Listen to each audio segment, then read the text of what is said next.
What you are listening to is real. The participants are not actors. They are actual litigants with a case pending in the squared circle. Both parties have agreed to dismiss their cases and have their disputes settled here in our forum, the Turnbuckle Debate.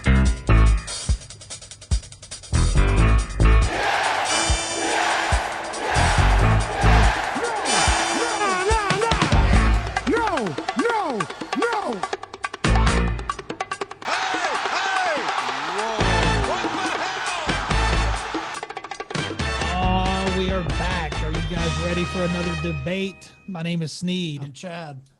And I am the OG Fig Kid, the staple of the Turnbuckle Debate, Tom Montalto. That's him, the OG Fig Kid. It just flows. It does. The staple, the OG Fig Kid. Hell yeah. Taco Tom. I know you hate that one, man. I know you hate that one, but...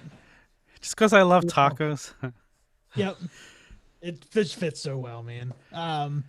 Yeah, so we're back. It's the first debate that we've done after WrestleMania. So we have some stuff to talk about also from that. And make sure you guys are following us on Instagram and Twitter at Turnbuckle Tavern, Twitter at Tbuckle Tavern. And you can find us on YouTube where you can find our interviews that we've posted in the past. And we have Monday, or Tuesday, it's our YouTube exclusive show, Power Trip. Yeah, we didn't have one this week because they didn't have a NWA Power, but next week we'll be back. Yep. Tom, tell them where they can find you. They can find the Wrestling Fig Fed on Instagram and Twitter at Wrestling Fig Fed, and search Wrestling Figure Federation on all of your favorite podcasting platforms. Yeah, and you're going to have some new logos coming up soon too, correct? Yeah, hopefully. I'm working on a few things. Yep. Got the new studio coming together. Nice. Awesome. Well, we have 3 topics tonight that we're ready to get into. If you guys are ready to get into it. Yeah, let's jump in. I'm ready. All right. So our first topic of the evening is, does having an alternative like AEW hurt the enjoyment of WWE? I think I'm going to say yes, because I think it's made me realize how bad WWE has gotten and how much I don't enjoy it. Actually seeing storylines that I enjoy and shows ending where I can't wait to see the next show, which I haven't seen in WWE for quite a while. So yeah, like in a nutshell, yes, it has. I'm going to say, I agree with that, but I don't think it's having an alternative like AEW. I think that kind of puts a little light on the fact that WWE isn't doing things like the endings and the cliffhangers and things like that. But I think WWE's product is just bad overall. I think that's what hurts the enjoyment of WWE. That's, Yeah, I think it depends. I think for certain people like Tom says that it's making him realize that I stopped watching WWE before AEW was a thing. Yeah. Because I had tuned out. So it wasn't another show that took my enjoyment away. I was that disgruntled fan that's like, I guess I'm just not going to watch pro wrestling anymore because I do not like this product. AEW is what brought me back. Right. To pro wrestling. And that's the same thing for me. Like before we went to Double or Nothing, I honestly wasn't watching a whole lot of wrestling. That's not a lot of, I wasn't watching a lot of wrestling product at the time. And I was really excited with what they were doing. And was really hoping that it was going to be a product that was going to bring me back into, because I've always been a fan and I always love wrestling, but just what was going on with WWE and still is going on is a bad product. Podcasts were keeping me up to date on the current product. But as far as like tuning in every Monday and Friday, I wasn't doing that. And then AEW came and we went to Double or Nothing, their first event. And I was all in, no pun intended, but I was back. Yeah. So I never stopped watching WWE and I still haven't. And sometimes I wonder why, but AEW is just so much more interesting for me right now. See, that's the thing. I enjoy the storytelling. you can still watch WWE and like, and I commend that for sticking to it and staying the course with it, because I wasn't watching before AEW, and even when AEW came out, it pushed it further down. I mean, Well, I think this is to Tom's point, though. Tom says it did affect it. And I think it did. It shows you what WWE, that there is another way it can be done. Because Yeah. for 20 years, we got used to, this is just the way pro wrestling is. This is the way the stories are told. This is the way the matches are wrestled. yeah, we had nothing else. Yeah, it was a long time since WCW went under. Yeah. And, you know, unless you were a New Japan fan and tuning into that every week, as far as just casual stateside wrestling fans watching wrestling on a national level, there was nothing else to compare it to. So I think people kind of got in that. I really feel like over those years, WWE has really cultivated a Stockholm syndrome. Yeah. Where their fan base they've gotten so big, the fan base has gotten so rabid, and you know, they defend WWE to the end, but it's because for 20 years, that's all that was there. So they've formed this Stockholm syndrome with WWE where they can't see the forest for the trees. They can't see what is the flaws, or they don't want to call it out. And I'm not saying AEW or Impact or any other company is perfect, but they are different. They are giving things different. The wrestling is different. Not all the matches look like all these people were trained under the way you do it in the WWE. There's so many different styles. You see that you can do wrestling differently. There's not one way to do it like WWE wants you to think. I agree. The sad thing is, if you look at the WWE's roster, it's one of the most talented rosters they've had in such a long time. And if it was done right, these guys could be putting on amazing matches, telling amazing stories. And if you just go back to the beginning of night one of WrestleMania, we actually got to see guys cutting promos that were not scripted for the first time in forever. And it was a little more enjoyable. Like, you saw Braun Strowman, his personality was coming out in it, and he was almost cursed a couple of times during it. That was more entertaining than any of the scripted shit. Like, that was the most entertaining I've ever seen Braun Strowman. Like, I find that guy a total bore. I don't know why he's on the TV. Like, and it's not him, I guess. If seeing him actually get to talk, it's like, wow, this guy could actually be interesting and entertaining. And that's the frustrating things. That's what makes wrestling great, is letting things happen organically. And it's like a scripted TV show. It's just, you know, you got to cut back on that at some point. Isn't it sad too that it literally took an act of God for them to do a promo off script? Yeah, a storm that shut the show down. Literally an act of God came in. Even God himself came down and told Vince McMahon, "Look, we had a match back at Mania once, yeah, and I'm doing a run in on this one because your product sucks." You think Vince shit his pants when he realized he had to let these guys go on a live mic with no script? Probably. Yeah, he's thinking, I have no control here. He was backed into a corner. He had to do something.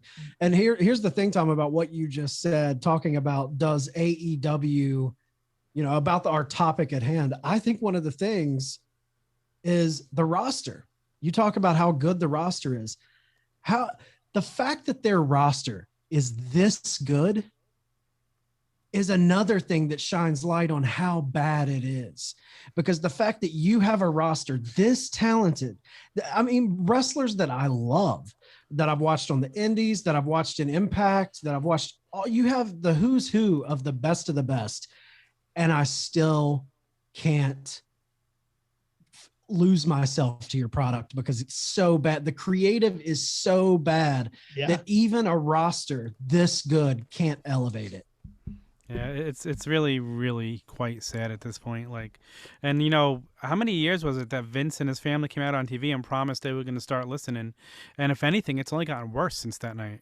It's only gotten worse, progressively worse, and it's only going to get worse. You've never listened to fans like that. Never changed. And here's the thing: they're going to have those bright spots. They're going to have those storylines that happen. You're like, oh, they always have one or two that kind of like, oh, that's kind of good. But overall, Vince, year by year, loses more and more of his grip on what is fresh and what is good. And I just don't think he's he's churning out creatively. And when we shit on WWE, this should go without saying, it is never the pro wrestlers' fault. No, Never. No. They're in a position where you have to do what you're told.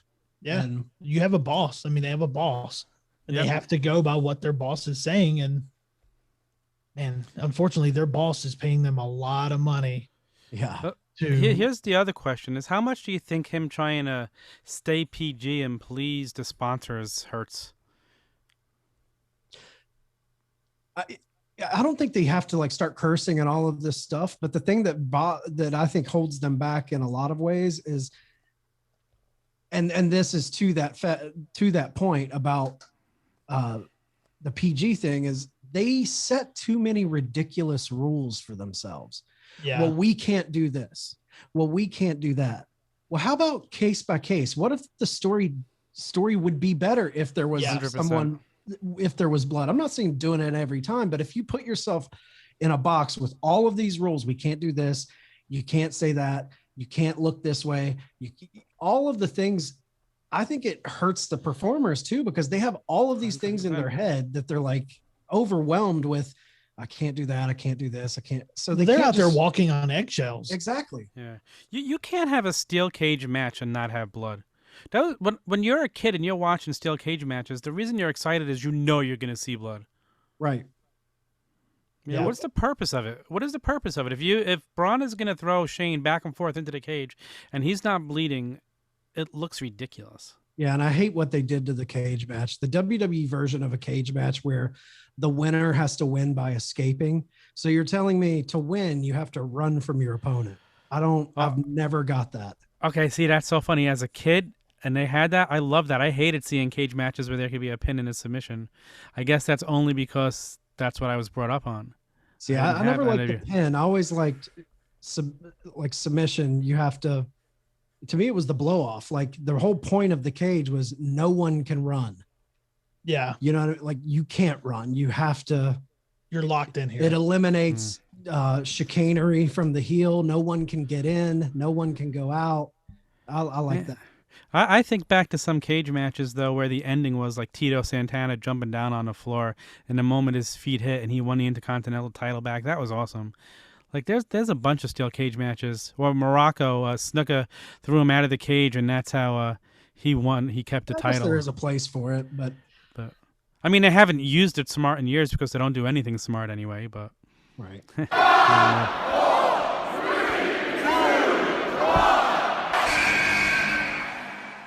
All right, so we're going to move on to our second topic of the evening. Has AEW's partnership with NWA Impact, New Japan, etc., had the impact that we thought it would? I think it's great for everyone, you know. Has it had the impact that you thought it would?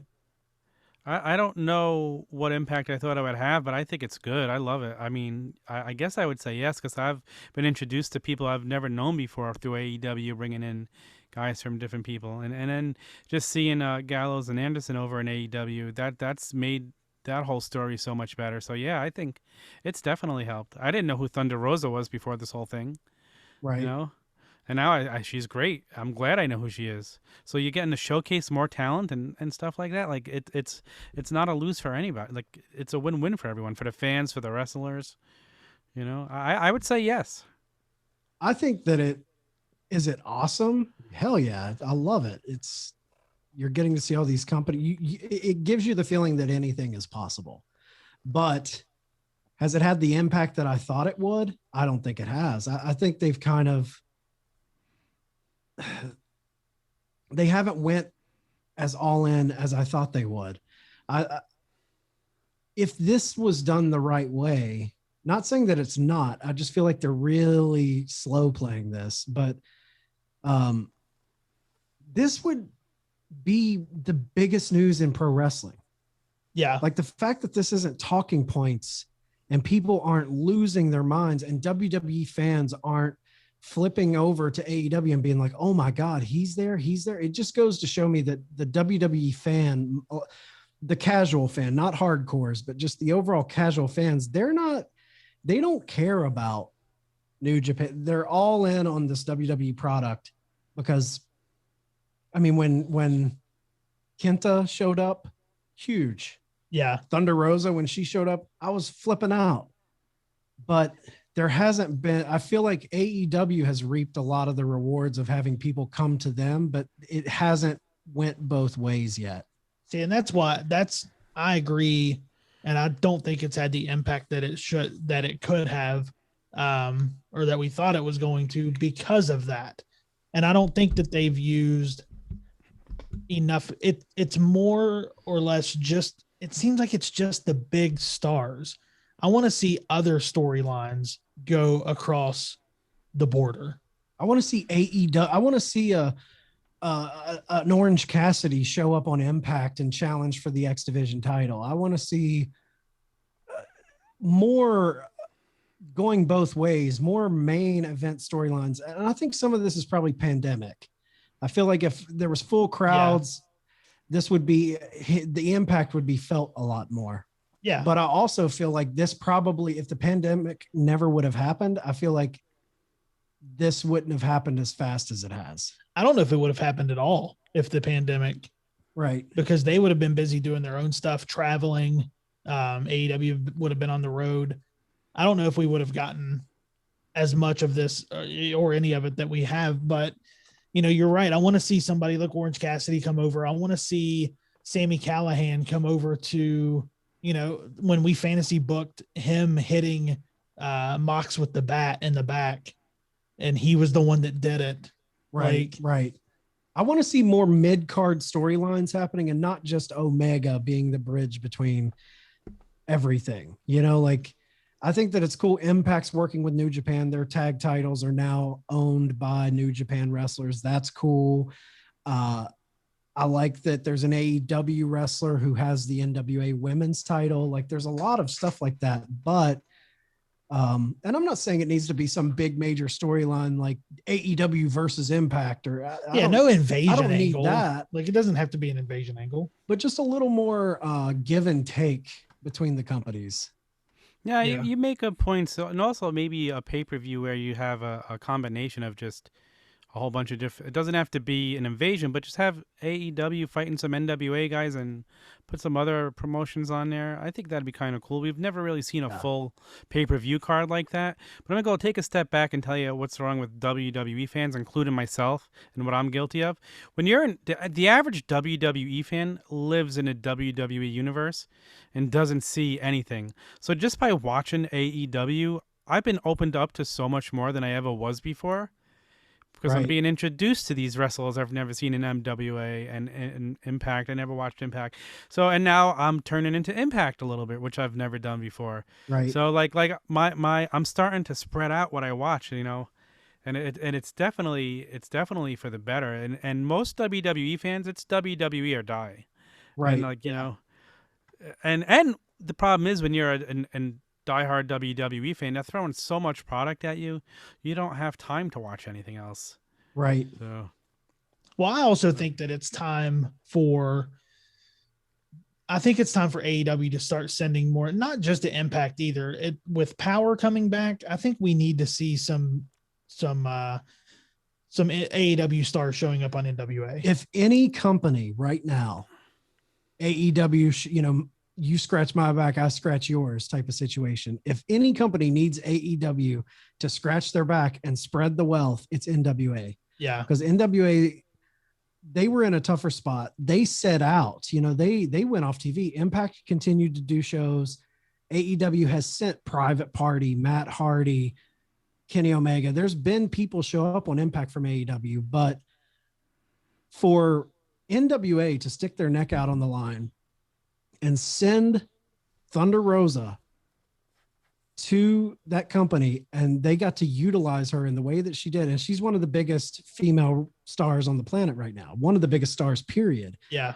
And then they even NWA allowed their title to be won by an AEW wrestler, it's like, okay, AEW, do the good Samaritan thing and send one or two big stars to bring eyes to NWA. Let them feel some positivity off of this partnership. Let's have a Scorpio Sky Pope match. Yeah. Let's have an Ethan Page Pope match. Let's have FTR go after the NWA tag titles. Yeah. It only helps AEW to do that too. Like, yes, it'll help NWA, but you send your guys there, it's going to get you publicity. It's going to get you some new eyes. It doesn't hurt them at all to do that. And it needs to happen. And it changes the mind of those wrestling fans that want to dig their heels in the sand and not like AEW. When you see AEW out there in these other promotions, I think you can win over those fans that, for whatever reason, have decided they don't like AEW. Yep. I agree. Yeah, I think it's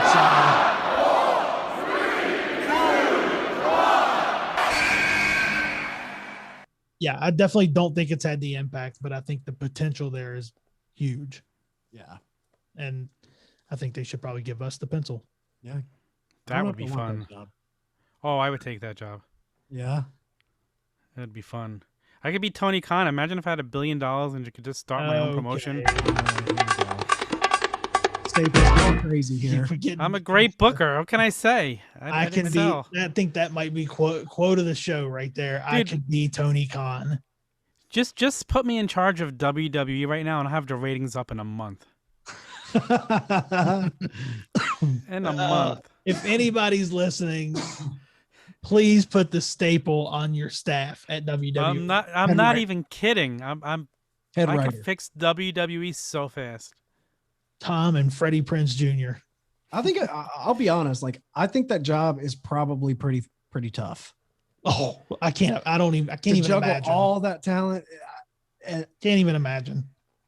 I don't even booking injuries that happen, having to pivot on certain things. Like, it's probably a pretty tough job. And on top of all that, at the top of the mountain, you have to get past Vince as like he's the big boss, right, in the video game. That you gotta. I'm good on pressure situations. I take it on. I'd be good. I'm ready for it. If you guys think the staple would make a good writer, at the OG Fig Kid, go ahead and hit him up. Hit him up. Let him know. Tag us as well, because I'd really like to know the thoughts on this. But I'd like to see. Or if you're listening and you can get him in, give him a 1 month job. Yeah, that trial. If I don't have the ratings up in a month, then I leave. You don't even have to pay me for the first month. I like that challenge. At Vince McMahon. Let's get it. All right, our final topic of the evening. Is the pandemic to blame for the Raw After Mania not feeling special anymore? Well, obviously, the craziness of the fans is always, part of the Raw After Mania, all the chants and everything, and they're so much more into it than the other 51 weeks out of the year. That does help, but actually looking back, I was talking with a friend of mine today, and he's like, you know what? The Raw After Mania hasn't been good for the last 3 or 4 years. He's like, ever since they tried to make it a thing is when it started to go downhill. When it was just what it was. Right. When it was what it was is when it was at its best. And ever since they try, like anything WWE tries to do anymore, I know I'm sounding negative. I don't mean it that way. They're just not succeeding when they try to accomplish anything anymore. Well, they're trying. Here's the thing. There's a scene, and I've probably brought this up before, a scene in Tommy Boy when he talks about the sale, and he has the bread, and he goes, I take it, I love it, and I just kill it. Yeah. That's what they do. They do the same thing. They get an idea. Yeah. People like it. They drive it into the ground. Then they drive it into the ground and they kill it. And that's what they've done with this. And I don't think it's the pandemic that's to blame for the Raw not feeling special. It's the product itself. It's them. Their product is bad. It's bad. And if you can't see that, change my mind, because their product is awful. It's terrible. It's not watchable. I can't get 20 minutes in. I feel like I've already watched 3 hours worth of product. It sucks. It's no longer made for the hardcore smart pro wrestling fan. No. No, they've really. That's a great point. They've really dumbed it down and make you feel dumb watching it. Yeah, it's for kids. Love it, obviously. You know, I would love it if I was a kid. But for fans that have watched wrestling their whole lives, It's a slap in the face. How can you get behind some of this stuff? I do think the pandemic has something to do with it. Specifically, they aren't. I do think there's things that they could possibly do at a Raw After Mania the last 2 years, and I feel like they don't want to waste pops with no fans. I can see that. I feel like they're not to say they would have done this big thing that would have corrected all of their issues, but I do think like Lesnar. I think Lesnar's just not being active in the company because of the pandemic. Yeah. And he's not going to come back until all of this is. So that's a situation where it's like you could have had Lesnar come back on a Raw and challenge Reigns, but he's not going to be participating because of the pandemic. So that's an issue. So even with the fans that they had in attendance for Mania, you think that's why they didn't give us any big surprises? Mania is a little different because they did have fans. I thought they would pull out a little more some more surprises at Mania, but the Raw after, they didn't have fans there, did they? No. It was back in the No. Thunderdome. No. Yep. But I was just saying because Mania, we had fans and they still gave us nothing. That's true. Yeah, That's- but the Can't Raw do that. After Mania used to be the time of the year all the NXT guys would be called up, and you'd be excited to see who was going to be there. They haven't done that lately because the guys get called up at will now whenever Vince wants to ruin somebody else. Did anyone come back on Raw after? Was it Charlotte? Is that the only The one? Viking Raiders. Viking Raiders. Okay. Yeah, And but again, like they would just hurt. That's not really that's stretching for a comeback, in my opinion. I mean, Well, you spread it out. You have a few like returns from injury. You have one shocking, like, Yeah. oh my God. I think another problem is for the WWE fan base are like you said it earlier, Tom, how when you get in that bubble, you're not really watching other product. So who are they going to bring in that's not in the company that's going to blow away WWE casual fans and be like, oh my God, they're here? Yeah, right now I can't really, unless you're Jericho. bringing back Punk or somebody like that. There's really nobody at this point. Like, maybe if AEW contracts start expiring, or we could grab if someone from over AEW there. contracts are expiring, who like if the WWE universe isn't watching someone like Moxley. Orange Can or Yeah, but Moxley. Moxley. But you still know who they are because of the internet. You hear the names. Like, listen, when AJ Styles debuted at the Royal Rumble, I had never seen him before. Like, I've heard about him. I knew who he was. I've heard he was great. So that was like really awesome. Because okay, now I'm finally gonna get to see this guy. So like that was one of the best Royal Rumble surprises I've seen in a while. Something like that. So, and he's lived up to the hype from everything I heard about him. He's They're in a probably real tough situation, man. Because I feel Yeah. like NXT call-ups anymore. NXT call-ups are getting, at one point, I was around 2014, 2015, when someone from NXT would get called up, I was so excited. Yeah. I was so pumped. And now there's this stigma with those call-ups where it does the complete opposite for me now. When they get called up from NXT, I'm like, oh no. Here we go. I don't know if I said it on the podcast or not, or we were talking off. But when every single person they've called up from NXT for the last 3 or 4 years has failed, it's not the performer. Like, they haven't called up anyone that succeeded, and it's not the performer. There's a few. There's like Bianca Belair, for instance.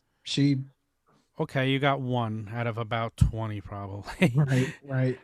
Keith Lee. Well, she came in and won the Ricochet. championship. We'll see what happens. Right. Yeah, And that's true. I think the way they've handled Rhea, even though Rhea won that title, man, that match was not good. And No, it wasn't. she looks confused out there. At one point, she was acting like a heel. At one point, she's playing to the crowd like a babyface. I think Vince has her, just main roster creative has her tied upside down inside her mind. Yeah. Keith Lee came up there and killed it though, huh? Yeah, really. Never seen I it. think it was on the Chick Foley show. She said that she heard from somebody that was in the Thunderdome the night that Rhea Ripley debuted, and they were telling them to make sure they cheered for her. So they wanted her to be a face. So Well, I don't know. The call ups do nothing anymore. I don't know. I mean, just Yeah. imagine. I mean, look at the pop that Enzo and Cass got Yeah, we always when they talk came about in. it. I mean, Yep, that yep. was such a huge pop.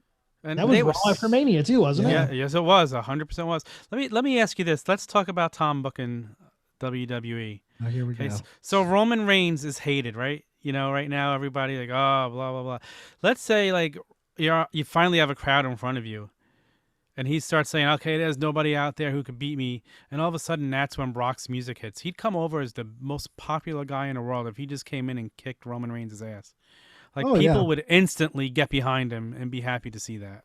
That's going to happen in the future. Yeah. You've got the Paul Heyman element. That's not a big stretch there, Staple. And Paul Heyman's being wasted with Roman Reigns because he's not even getting to cut promos. He's just standing there beside him. It Like- absolutely kills me the way he looks at him too. Yeah, he looks at him with like a mix of reverence and terror. It's so wild, man. You put a white suit on Paul Heyman and you now have the boss hog of the WWE. So true. Boss Hog So true. Heyman. Got a Dukes of Hazzard reference. I love it. Well, I had to. You know?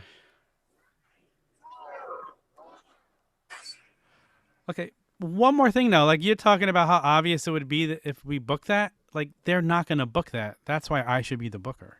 I think they are going to book that. As We'll soon as see. Brock's available, there are only two options for Roman at this point. yeah. It's Brock and it's Rock. Yeah. That's it. Yep. There's Rock no and one Rock else- connection. and they're going to feed him people. They're going to feed him. But at this, like, who do you think? They don't have anyone to the level that's going to beat him. Well, I love the fact that they keep saying who could beat Roman when on Fastlane he actually was tapping to Daniel Bryan. So technically, he beat him. That's pro wrestling. Yeah. What's our next WWE pay-per-view?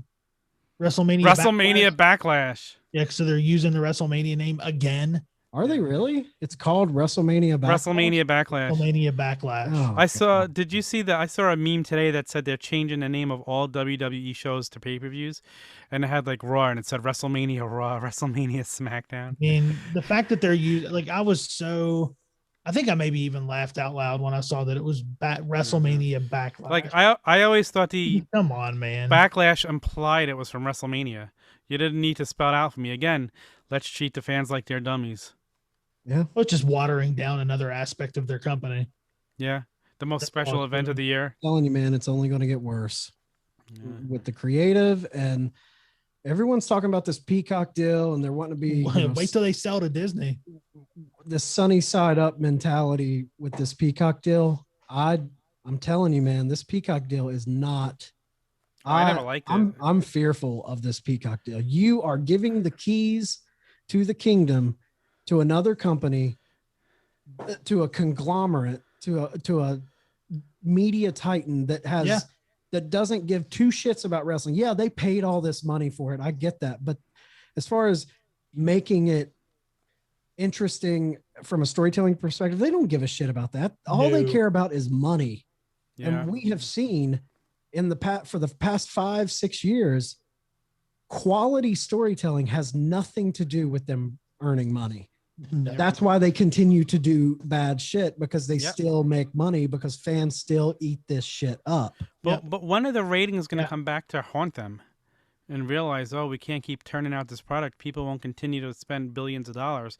Although, like you said, Peacock was just a couple months ago, so it's just another $1 billion deal.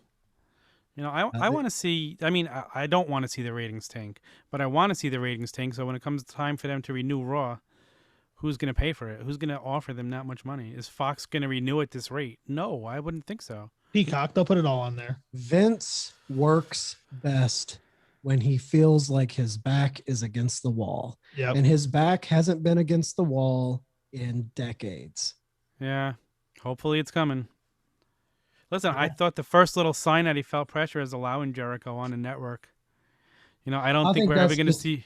I think that's him just loving both of those guys and respecting both Yeah. of those guys.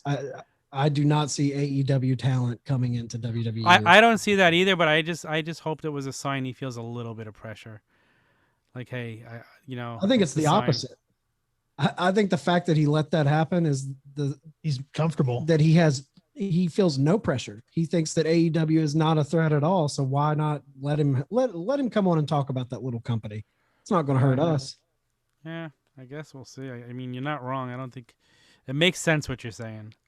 So I'll tell you, we'll see see. what happens when the staple gets in the boardroom. Yeah, when Oh Staple my gets in gosh. the boardroom, just put me in there. First thing I'm doing is combining both shows and combining all the titles. we're going back to 6-7 million nights. It's going to be Attitude Era revisited. Oh yeah, we're That'd we're be going back awesome. You would love it. running 6 and 7s. If you can do that, I'm all for it. Give the Staple the pencil. Yeah. Yep. First thing I'm he's ready. doing, he's going to catering and saying, Got tacos in here. "Where's the tacos? Where are the tacos?" We get another Kurt Hawkins segment of going through a taco table. He even knows the taco segment. Oh yeah. That's the best part. All right, guys, that's going to wrap us up for this week. Make sure you guys are following on Instagram and Twitter. You follow Pod Foundation on Instagram and Twitter at Pod Foundation, and you can follow Tom at the OG Fake Kid. The staple is out. Court is dismissed. The staple is out. You know,